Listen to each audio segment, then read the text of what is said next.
Hello বন্ধুরা, তোমার সবাই কেমন আছো? ভালো আছো? আমিও খুব ভালো আছি। তোমাদের আশীর্বাদে আজকে আরেকটা ভিডিও নিয়ে চলে আসলাম, বড়দের প্রণাম জানিয়ে আর ছোটদের অনেক অনেক ভালোবাসা নিয়ে। তো চলো আজকে ভিডিওটা শুরু করা যাক। এগুলো হচ্ছে কোচবিহারের ভিডিও। আমি যখন বাড়িতে গিয়েছিলাম তখনকার এই ভিডিওগুলো ছিল। তো আজ যখন আমি ভিডিওগুলো এডিট করছি আমার খুব কষ্ট হচ্ছে, বাড়ির কথা খুবই মনে পড়ছে। তো যাই হোক, তোমরা এখন ভাবছো আমি রেডি ফেডি হয়ে কোথায় যাচ্ছি। আমি রেডি ফেডি হয়ে এক জায়গায় যাব, সেটা হচ্ছে আমাদের কোচবিহারে। আমি যাব হচ্ছে আমার দিদির সাথে।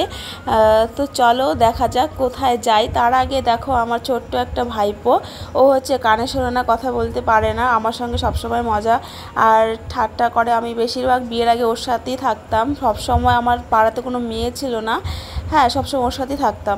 তারপর হচ্ছে ওই দেখো আমার দিদি আসছে, তারপর হচ্ছে আমার দাদা এখানে আড্ডা মারছিল। এই যে এটা হচ্ছে আমার খরচের একটা দাদা, হ্যাঁ ও আইব্রু প্লাক করার জন্য আমার সাথে প্রতিদিন ঝগড়া লাগছে।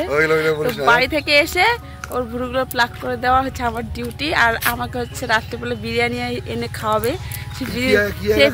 সেই বিরিয়ানিটা হচ্ছে আমি ফেসবুক হোয়াটসঅ্যাপে ছাড়বো, আর তোমার সবাই দেখবে খাওয়াই কি না খাওয়াই। বিরিয়ানি না খাওয়াস না দেখিস। টাটা দে, ওরে রাখিস। তো যাই হোক, দাদার সাথে আড্ডা মেরে চলে আসলাম রাস্তায়। তো রাস্তায় এসে টোটো ধরে টোটোতে বসে গেছি। আর তো চলো আমার সাথে কে কে আছে। এটা হচ্ছে আমার দিদি আর এটা হচ্ছে আমার ভাইপোর বউ। তো আমরা তিনজনে মিলেই যাচ্ছি। আর আগেই বলবো না আমি কোথায় যাচ্ছি। হ্যাঁ, তো তোমরা তো জানো আমি বাড়িতে গেলে বাড়ি থেকে টোটো ওঠা থেকেই ভিডিও শুরু করি, হ্যাঁ সব সময়। আর কি বলো তো, তোমাদেরকেও দেখাই আমি কোথায় থাকি।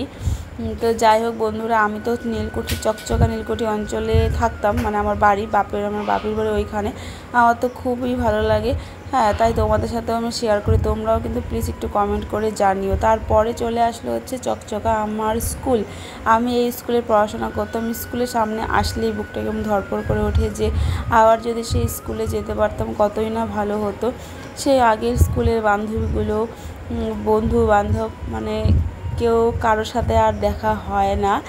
তো আরেকজন আছে রিমা, ওর তো কয়েকদিন আগে বিয়ে হয়ে গেছে। ও এখন আমাকে ভুলে গেছে, জানি না ভুলে গেছি কি না, কিন্তু মানে ওর সাথে বান্ধবীদের সাথে ভালোভাবে এবার গিয়েছি বলে পরে দেখা হয়নি। আর আরেকজন আছে মৌমিতা, ওর সাথে তো 3 বছর হয়ে গেল আমার দেখাই হয়নি।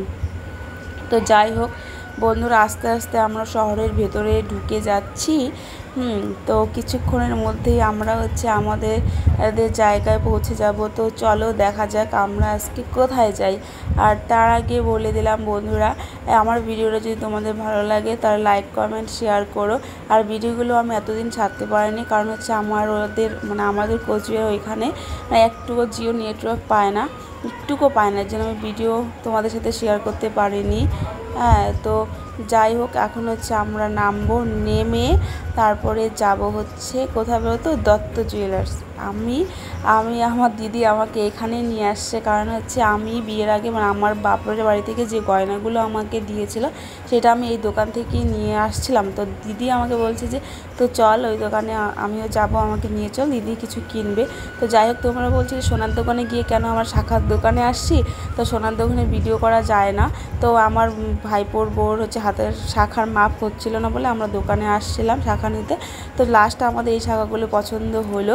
তো বন্ধুরা শাখাগুলো কেমন হচ্ছে প্লিজ একটু কমেন্ট করে জানিও। টাটা, সবাই ভালো থাকো।